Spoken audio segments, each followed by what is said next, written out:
The rain was relentless, mirroring the storm brewing inside me. Alaric, a 43-year-old architect in Seattle, had always prided myself on my ability to design structures that were both beautiful and functional. But lately, my own life felt like a building on the verge of collapse. It had all started subtly small shifts in Elara's behavior, a coldness that had slowly crept into our once warm embrace. Elara, my wife of 15 years, a vibrant and successful marketing executive, had always been the sun in my sky. We had built a life together, a beautiful home overlooking Puget Sound, filled with laughter, shared dreams, and the comfortable rhythm of everyday life. Or so I thought. The first crack in the foundation appeared about 6 months ago. Elara started working late, claiming demanding deadlines and crucial projects. I understood I had my own share of late nights at the drafting table. But the frequency increased, becoming almost a nightly occurrence. Dinners were missed, conversations were cut short, and the spark in her eyes seemed to dim with each passing week. I tried to talk to her to understand what was going on, but she would brush it off, saying I was being paranoid, that work was just stressful. I wanted to believe her desperately. I loved her with every fiber of my being, and the thought of anything being wrong between us was unbearable. Then came the phone calls.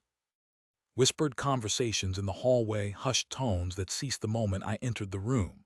She'd quickly hang up, claiming it was a wrong number or a client with an urgent request. But the secrecy felt deliberate, the explanations flimsy. My gut was churning, a knot of anxiety tightening with each passing day. One evening, while Elara was supposedly at a networking event, I decided to surprise her with flowers at her office. I knew she'd be working late, so I figured it would be a sweet gesture. But when I arrived, the building was deserted, the lights off, the parking lot empty. I called her and she answered, her voice slightly breathless, claiming she was still at the event, that it had moved to a different location. The lie hung in the air, thick and suffocating. That night I couldn't sleep. I tossed and turned, my mind racing, replaying every interaction, every missed signal. The doubt was a relentless tormentor, whispering insidious possibilities in my ear.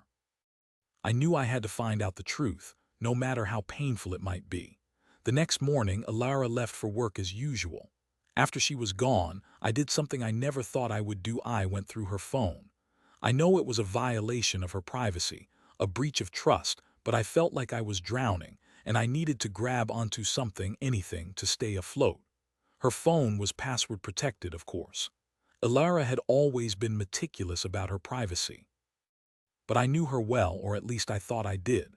After a few tries, I guessed the password, our anniversary date. The relief I felt was quickly replaced by a cold dread as I scrolled through her messages. There it was, a name I didn't recognize, Gareth. The messages were filled with intimate exchanges, suggestive jokes, and plans for secret rendezvous. My heart hammered in my chest, each beat a painful reminder of the betrayal. I scrolled further, my hands shaking, my vision blurring with tears. There were pictures, too. Pictures of Elara and Gareth, laughing, holding hands, kissing. Pictures that shattered the image I had of my wife, of our marriage, of our life together. The world seemed to tilt on its axis, the solid ground beneath my feet dissolving into quicksand. I felt like I had been punched in the gut, the air knocked out of me. I sank to the floor, the phone slipping from my grasp. The messages swam before my eyes, each word a dagger twisting in my heart. Gareth. Who was Gareth? And how could Elara do this to me, to us? I spent the rest of the day in a daze, numb with shock and disbelief. I couldn't eat, I couldn't think, I could barely breathe.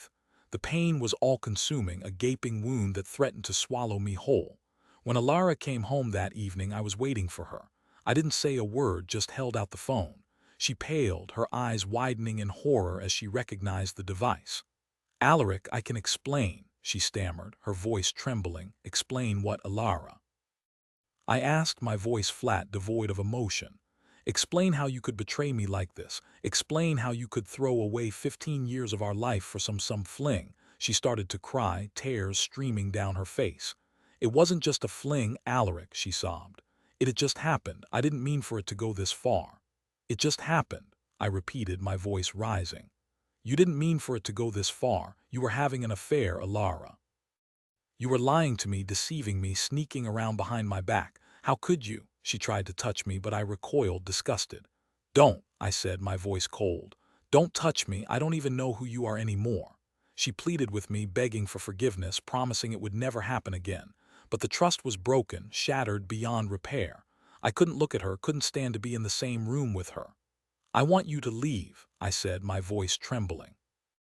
"I want you out of my house, out of my life." She refused, of course, claiming she had nowhere to go, that she needed time to explain, to make things right. But I was adamant. I couldn't bear the thought of spending another night under the same roof as her, knowing what she had done. I packed her a bag, threw it at her feet, and told her to go to a hotel. She left, sobbing, promising to call me in the morning. But I knew deep down that it was over. The next few weeks were a blur of lawyers, paperwork, and endless tears. The divorce was messy, acrimonious, and incredibly painful. Elara fought me every step of the way, claiming I was being unreasonable, that she deserved a second chance. But I was resolute. I couldn't forgive her, couldn't forget the betrayal. The pain was too deep, the damage too severe. I learned more about Gareth during the divorce proceedings. He was a colleague of Elara's, a younger man, ambitious and charming. Apparently their affair had been going on for months, right under my nose. The realization was like a punch in the gut, a fresh wave of pain washing over me. I felt like a fool, a naive idiot who had been blind to the truth. After the divorce was finalized, I threw myself into my work, burying myself in projects, trying to forget the pain. I redesigned my life piece by piece, trying to rebuild the foundation that had been so brutally shattered. I sold the house overlooking Puget Sound, the house we had built together, the house that held so many memories, both good and bad. It was too painful to stay there, surrounded by reminders of what I had lost. I moved into a small apartment downtown, a modern, minimalist space that reflected my new, solitary existence. I started taking classes, learning new skills, exploring new interests. I joined a hiking group, spending weekends exploring the mountains and forests surrounding Seattle. I reconnected with old friends, forging new bonds, building a support network that helped me navigate the difficult days. It wasn't easy. There were moments of intense loneliness, of crippling sadness, of overwhelming anger, but I persevered, determined to heal, to move on, to find happiness again. One day, about a year after the divorce, I received a message from an unknown number. It was a picture of Elara and Gareth. They were standing outside a courthouse, looking miserable. The caption read, "Divorce finalized today. Karma is a bitch." I felt a pang of something, not quite sympathy, but perhaps a flicker of recognition. I knew what they were going through, the pain, the anger, the sense of loss. But I didn't feel any joy, no sense of vindication. Their misery didn't make me feel any better about what had happened to me. I deleted the message, blocked the number, and went for a walk. As I walked, I realized that I had finally started to heal. The pain was still there, a scar that would always remain, but it no longer defined me. I had survived the betrayal, the heartbreak, the divorce. I had rebuilt my life, stronger and more resilient than before.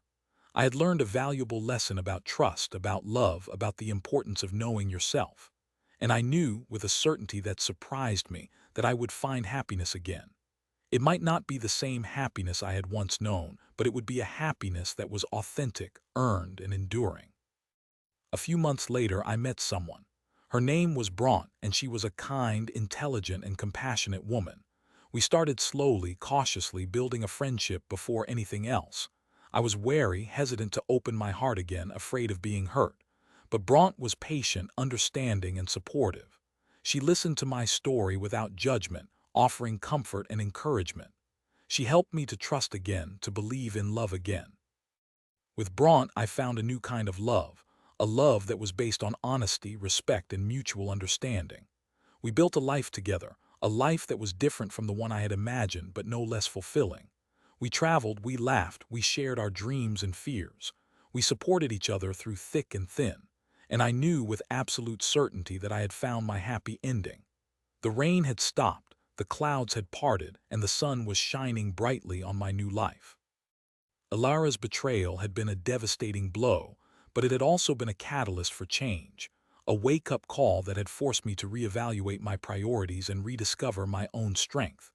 I had emerged from the ashes, a stronger, wiser, and more resilient man, and for that I was grateful. Years passed. I continued my work as an architect, designing buildings that were both beautiful and functional. Brant and I eventually married and had two wonderful children. One day I was at a local coffee shop when I saw Elara. She looked older, worn, and tired. She was alone, nursing a cup of coffee. I hesitated for a moment, unsure whether to approach her, but then I decided to be the bigger person. I walked over to her table and introduced myself. She looked up, startled, her eyes widening in surprise. "Alaric," she said, her voice barely a whisper. "It's been a long time." We talked for a few minutes, making small talk about the weather, about our lives. She told me that she and Gareth had divorced a few years ago, that he had left her for another woman. She admitted that she had made a mistake, that she regretted her actions. I listened patiently, without judgment. I had already forgiven her, not for her sake, but for my own. I needed to let go of the anger and resentment in order to move on with my life. As I was about to leave, she reached out and took my hand. "Alaric," she said, her eyes filled with tears. "I just want to say that I'm sorry. I'm so sorry for what I did to you. I ruined our life, and I know I can never make it up to you." I squeezed her hand gently.